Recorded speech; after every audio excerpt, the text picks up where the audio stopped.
Hello, everyone, and welcome back to the Feel It to Heal It podcast.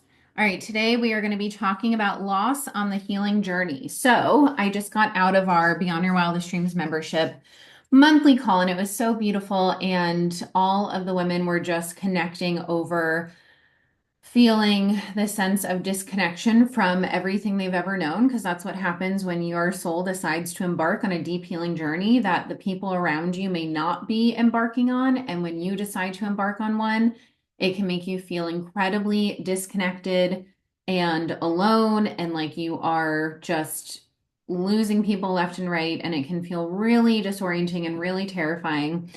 And your soul has chosen to do that because you are wanting to evolve. You are wanting to evolve consciously, spiritually, emotionally, mentally, financially, in every area of your life, you're wanting to evolve. So if you want a full life makeover of, your dream job, your dream partner, your dream financial situation, your dream way of feeling, we have to get rid of all the things that are blocking you from that and that are actually getting in the way of you being able to step into that next level of yourself.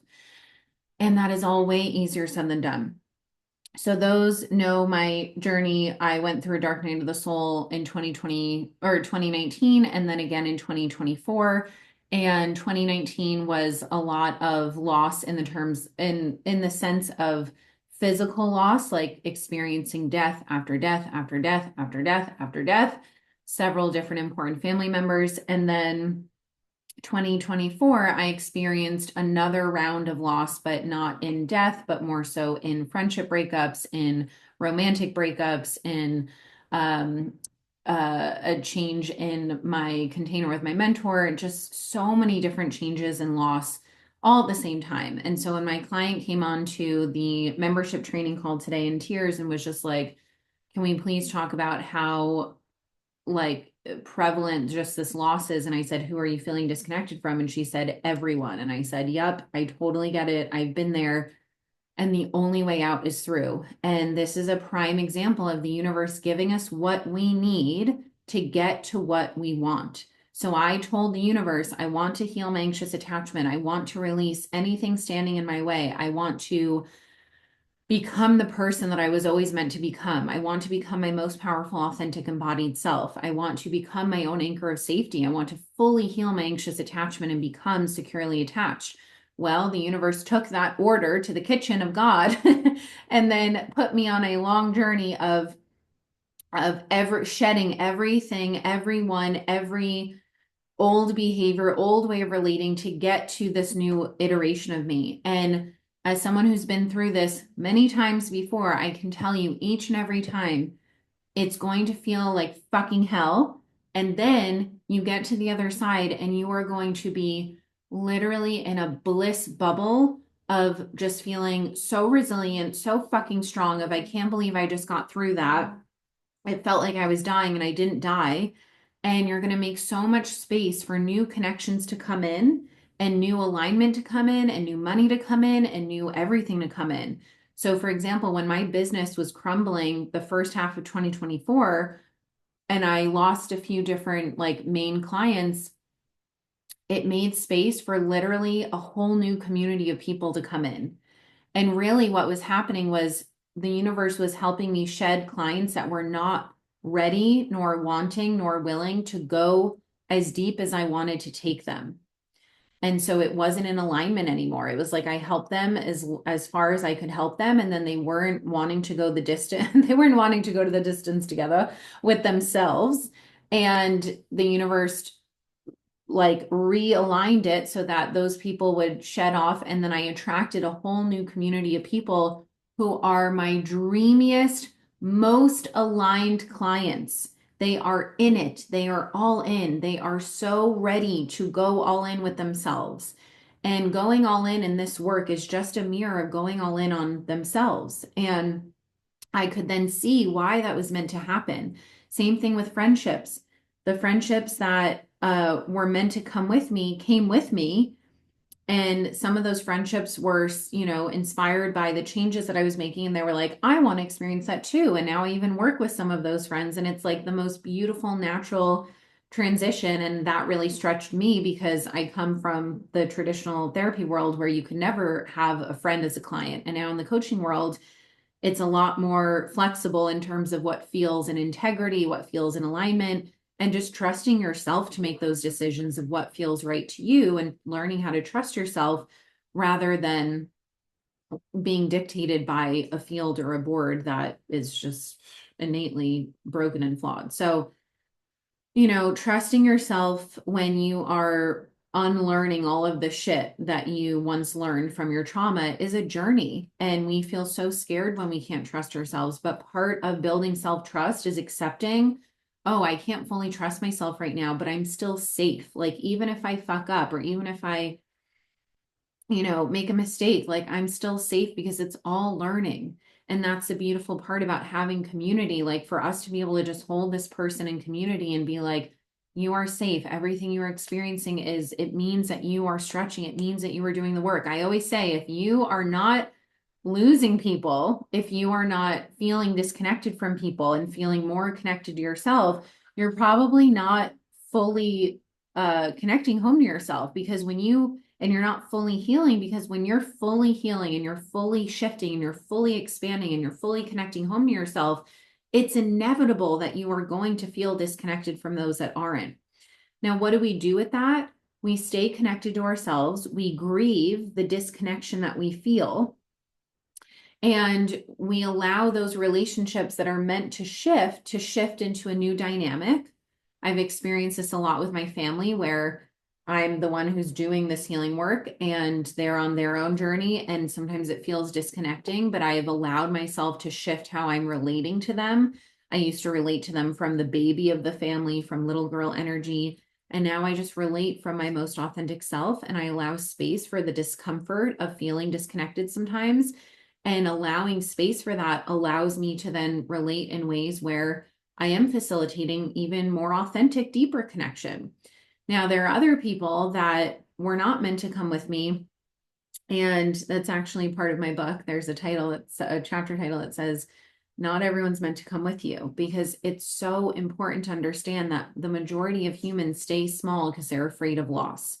Loss goes against what our nervous systems are literally wired for, which is staying connected and staying in community and staying in our groups of people and our tribes. And so loss goes against everything. It literally goes against everything that our nervous systems are wired for. And that is the number one thing. The fear of loss is the number one thing that will keep people stuck. So people choose authenticity, or people choose attachment over authenticity and they stay small, or they choose authenticity over attachment and they actually allow themselves to grow and expand and evolve as they're meant to. And part of that is going through the thick, deep void of the unknown. Well, I'm shedding, and I'm left with all this space. And what's going to fill that space? And rather than immediately needing to fill it with something else that's not in alignment, we have to be able to hold the void of that space. I don't know what's going to be in the space, but all I know is that I'm creating the space necessary to fill it with more aligned things. It's like me detoxing my closet. I'm making space, and now I don't have a lot of clothes left. You guys will notice I'm going to wear the same like 3 shirts on repeat because my budget is not allowing for a whole new, closet makeover right now. But I'm in the void of that unknown, of the space that's created. So I'm slowly starting to fill that space with very intentional items. And then in the unknown is, oh, maybe future items that I will find. So apply this to humans too, because that's with clothing, which is a less painful experience. But with humans, you're creating space for as long as you're holding on to the humans that are taking that energetic space that is based on attachment rather than connection. You're not going to make space for those unknowns to come in.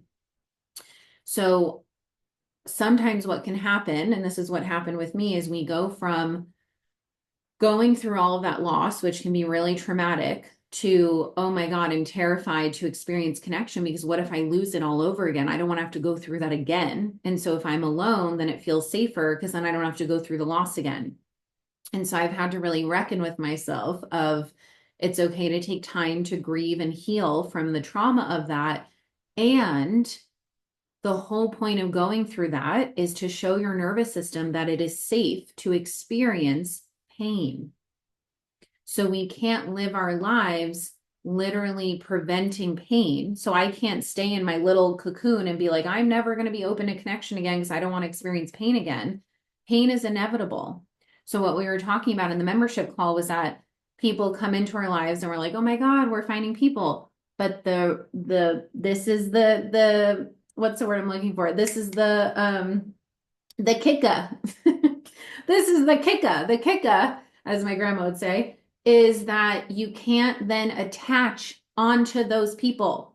You allow the connection to come through. And I had to practice this. Ooh, did I have to practice this? The first friend I made after shedding all of my closest humans in my life, I was like starving for a connection. I was like, oh my God, I made a friend. I'm so excited. And my mentor knows me so well that she and the girls in my healing group were like, Rachel, stay connected to yourself, stay in the present, don't attach onto this person, enjoy the connection, but stay connected to yourself. Because the little girl in me was like, oh my God, connection, and wanting to like grasp on. And so I leaned back, I stayed connected to myself. There was some space where this friend and I didn't really see each other again. And then she reached out because I leaned back and created space for her to reach out. And then she told me she was moving. And so it was a beautiful, beautiful practice opportunity of I got a taste of that connection. And then I didn't lose the connection. I'm still connected with this person, but it wasn't the same attachment energy of like, oh my God, we need to spend together. We need to spend every day together and blah, blah, blah, blah. It's like, no, I get to stay connected to me. This person gets to live their life. And that's what connection is, not attachment of I need you for safety, connection of you're living your life and I'm living my life and we're connecting. And then we're living our lives and then we're connecting and then we're living our lives and then we're connecting and allowing that connection to unfold naturally, literally naturally, without forcing it. Where are you? Where are you? Connect with me. No, naturally. I'm just living my life. Naturally, just living my life naturally. That's how connection feels. It's not graspy. It's just connection. So beautiful. And then I experienced this recently again where I told the universe, I'm open, I'm ready. I'm as ready as I'll ever be. And then I started meeting people. And it was the same practice of not attaching on to, oh my God, this is my new best friend. No, no, no, because I don't actually need a best friend because I'm not 5 years old. And sometimes when we need the best friend, like I need the partner, I need the best friend, that is the 5-year-old within us. And that was me. I always needed the person, the best friend, the partner, the coach, the person. And then I became my own person. So now I have some friendships that I'm connected to that I see here and there, that I talk to here and there. And then I'm opening space for new people and I've been meeting new people, but I've been not losing myself in that. I've been taking it very slowly. And this is another thing we just talked about in the membership call of when we start to experience a connection, oftentimes we can lose ourselves in that. And that's not connection, that's attachment. True connection, secure, attached connection, securely connected. Oh, it could be a good title for something. Securely connected. Because it's not, secure attachment is not actually about attachment. It's about the only attachment is little you attaching onto adult you so that you don't have to attach onto other people. And people love to fight me on this. They're like, but there's healthy attachment. What you're describing of healthy attachment is connection. That is all healthy attachment is. It's connection. So when I met this new person, I had to notice what was happening in my body. Is there any part of me that's like, let's make plans immediately? Let's like be friends forever. No, we're in the getting to know phase. So I'm leaning back. We mutually decided we wanted to see each other again. We exchanged numbers. And then I leaned back. I didn't text her every day. She didn't text me every day. I think we're both in the same boat where we're wondering who's going to text the other first to make the plans. And it doesn't fucking matter because you can just trust yourself to take action. It doesn't mean you have to be avoidant, right? So if I don't hear from her this week, I'll probably reach out and be like, hey, do you want to go on that walk we talked about? And then we experience connection, and then we come back to our own anchor. So going through loss on a healing journey is becoming your own anchor where you're not holding on for dear life. I had a dream the other night about the former best friend that I lost very suddenly. And in the dream, it was the first time we had seen each other since going through that loss. And it was the first time that we were talking about what had happened because we never talked about the fact that we just stopped talking to each other. And it was so wild in the dream what it felt like to see her because it was both this sense of like, oh, now I get to know what happened, while also this fear of, oh my God, does this mean I'm going to have to go through shedding her all over again? Because I don't want to do that. And it was this moment where we saw each other in the dream. So we're doing some healing together in the dream realm. And this is connection. Connection is when you're trusting that whatever healing needs to be done with people you are connected to can be done. It doesn't mean they're going to be in your life. We can experience connection with people that are not in our lives. I'm still deeply connected to someone, an ex partner that is not in my life and probably won't be in my life, but we have a soul connection. So connection does not mean the person needs to be in your life. They can be if it's in alignment, or it may not be in alignment. So in this dream, we were seeing each other and she walked away because she was shocked. And then I was like, oh, and it was so awkward. And then we talked, and then we were like, what happened? And she basically, and this was, oh my God, like it was so wild how our dreams work because this dream was confirming everything that I felt. And in the dream, she told me that she wasn't ready to come with me, that she had tried doing this healing work and she wasn't ready for it. And she felt like I was just wanting her to come with me because I was, and she wasn't ready for it. And so she thought that that's why I didn't want to be friends of like, well, I don't want to sign up for this healing work. She had been doing this healing work, but more so just because of the attachment with me. And it was just such beautiful confirmation through that dream of we can still love and care about each other, but she was not ready to come with me. And that's okay. That's her journey. And I'm on my journey. And neither is right nor wrong, better nor worse. It's just different. It's her soul's path. It's my soul's path. And true love is setting each other free. So I know that this person loves me and I know that I love them because they set me free. Same thing with the person in New York. They literally told me, I love you and I'm setting you free. When I couldn't afford one-on-one with my mentor anymore and we were shifting containers, one of her last messages in our Voxer container was, I love you and I'm setting you free. That is love. All three of those examples, even with my most recent romantic experience, it wasn't exactly in those loving of words. It was actually not in those kind of words, but the sentiment behind it was, we're just different and I want you to be you and I want to be me. That's love. Love is not, I'm forcing you to come with me. And it's the same thing with some of those clients that I had shed. Those clients were not ready to go to the depths that I wanted to take them. And I can't want that more than they can.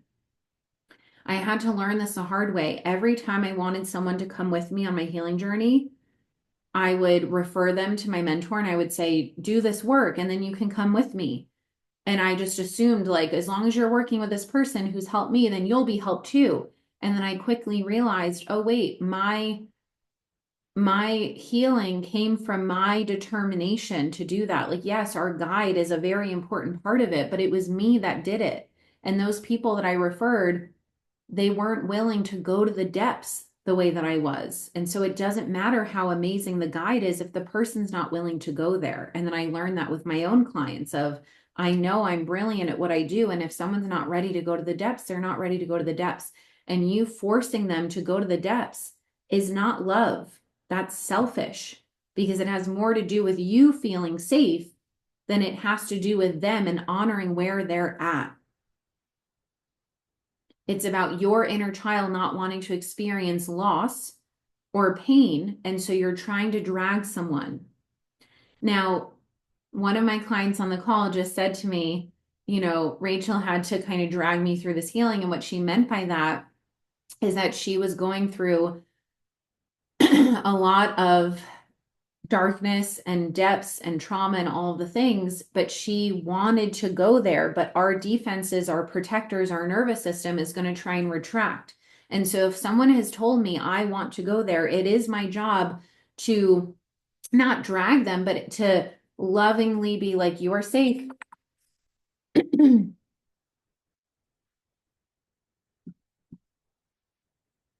Hi, Jen. I'm in the middle of recording an episode, so I'll call you back in just a few. Okay? Okay, love you. Bye. Okay, my sister called. I just had to to tell her I was in the middle of recording a podcast episode. It's probably going to be an episode now.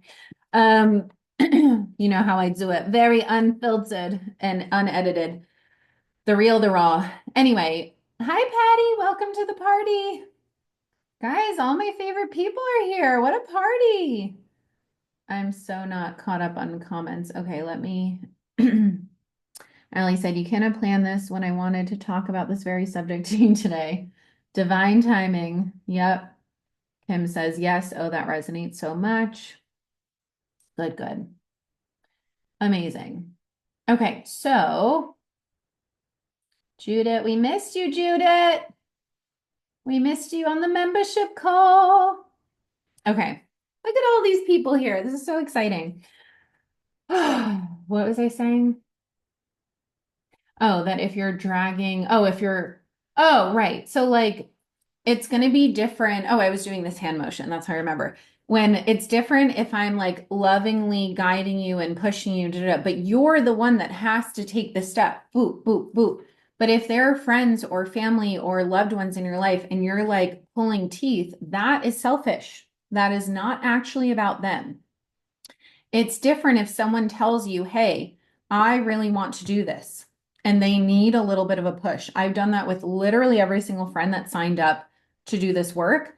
I've literally had to give them a push. Sometimes that push was helpful. Well, the push was always helpful because it got them to do it, but the push was helpful to an extent, but then they have to then decide to push themselves. You can only do what's in your power as a friend, as a partner, as a loved one, as a family member, and then it's got to be up to them. People are only ready when they're ready, and sometimes it won't be in this lifetime. And so your work is to show your nervous system that you are safe to experience the loss. Because the thing is that any loss that we experience, we're still always connected to who we're connected with. So I lost my mom, but she and I are still connected. I lost my former best friend, but she's in my dream. She and I still have a soul connection. I lost the man I was in love with, but he and I are still connected. I can still feel his love and he still feels my love, even if it's unconscious on a soul level. So the clients, right? The clients that I lost, I didn't actually lose. It just, the container shifted, the dynamic shifted. And when we don't allow for dynamics to shift as they're meant to, we don't reach deeper levels of connection. Sometimes dynamics have to shift in order to facilitate deeper levels of connection to yourself and connection to the other person. But if you're grasping onto them, you're not actually allowing them to evolve. If I had told my mentor, oh, I can't do one-on-one anymore, and she grasped onto me, I would have never, ever evolved into my own anchor, which was literally the whole point of going through that. And now we feel connected rather than me feeling attached. My anxious attachment was so activated with her, with my partners, with everyone. And me being able to come home to myself and have her guide me home to myself, it allowed me to become my own anchor. But I had to make the decision that I was going to use all that I was going through to allow it to create that effect. We create our lives. That is how fucking powerful we are. And so if you are going through a hard time, you get to decide how you're going to relate to it.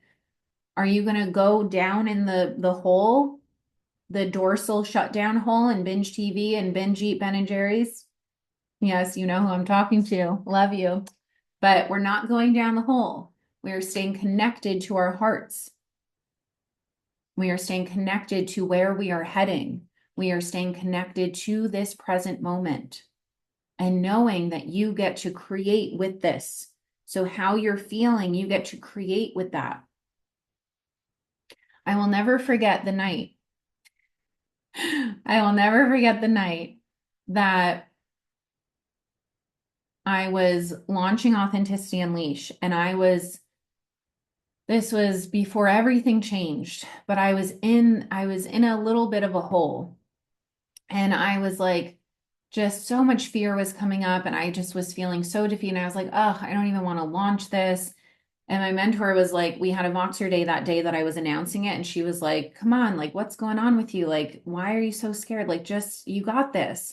And I was like, oh, I just wasn't feeling it. And we think that we have to feel so vibey and amazing to create magic. We just have to actually feel our feelings. And so in that moment, I felt the fear. I felt the just like the dorsal cloud wanting to wash me over. And instead, I felt my feelings and I fucking showed up and I launched the thing. And that was my biggest launch to date. Now imagine had I not launched that because I was like, oh, I need to be feeling better to launch this. No, I was wearing my exes every